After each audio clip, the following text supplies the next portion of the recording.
আসসালামু আলাইকুম। আজ বৃহস্পতিবার ৩রা আশ্বিন ২৪শে রবিউল আউয়াল ১৮ই সেপ্টেম্বর। বাংলাদেশ বেতার রাজশাহী। স্থানীয় সংবাদ পড়ছি আব্দুর রহমান মাসুম। পোষ্য কোটা পুনর্বহাল সহ ৩ দফা দাবি আদায়ে আবার আন্দোলনের ঘোষণা দিয়েছেন রাজশাহী বিশ্ববিদ্যালয়ের শিক্ষক কর্মকর্তা কর্মচারীরা।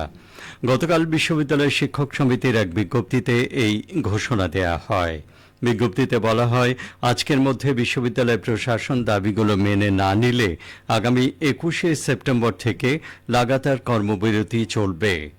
দাবি আদায় না হওয়া পর্যন্ত জরুরি সেবা ছাড়া বিশ্ববিদ্যালয়ের সকল ক্লাস, পরীক্ষা ও প্রশাসনিক কার্যক্রম বন্ধ রাখার হুঁশিয়ারিও দেন তারা। উল্লেখ্য, প্রাতিষ্ঠানিক সুবিধা বা পোষ্য কোটা বাস্তবায়ন, বিশ্ববিদ্যালয়ে প্রচলিত সকল প্রশাসক প্রথা বাতিল, সকল শিক্ষকের জন্য ব্যক্তিগত চেম্বারের সুব্যবস্থা নিশ্চিত এবং শিক্ষা ও গবেষণার মানোন্নয়নে গবেষণা খাতে অর্থ বরাদ্দ বৃদ্ধির দাবিতে এর আগেও কর্মবিরতি পালন করেন তারা।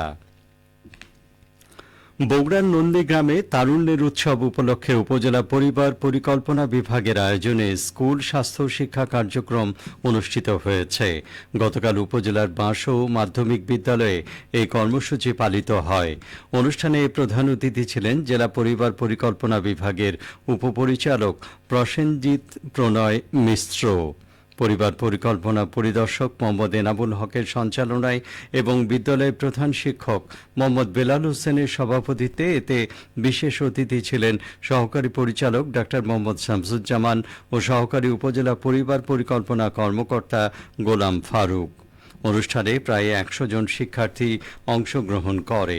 পরে শিক্ষার্থীদের নিয়ে কুইজ প্রতিযোগিতার আয়োজন করা হয়।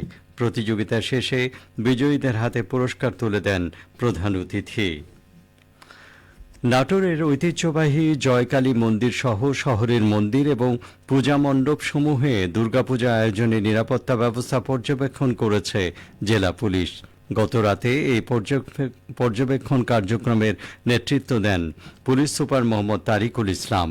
এ সময় পুলিশ সুপার প্রত্যেক মণ্ডপে শান্তি শৃঙ্খলা সমুন্নত রাখতে মণ্ডপের নিজস্ব নিরাপত্তা কর্মী নিয়োগ, পুলিশ ও আনসার বাহিনীর সহযোগে নিরাপত্তা নিশ্চিত করা সম্ভব হলে প্রত্যেক মণ্ডপে সিসিটিভি স্থাপনের পরামর্শ প্রদান করেন।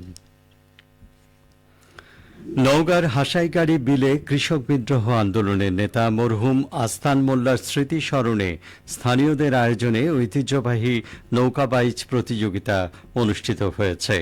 গতকাল ঐতিহ্যবাহী এই অনুষ্ঠানে প্রধান অতিথি ছিলেন নওগাঁ জেলা বিএনপির সভাপতি আবু বক্কর সিদ্দিক নান্নু এবং প্রধান বক্তা ছিলেন জেলা বিএনপির সাধারণ সম্পাদক আলহাজ মামুনুর রহমান রিপন। প্রতিযোগিতায় বিলের চারপাশের বিভিন্ন গ্রামের 10টি দল অংশ নিয়ে হাজারো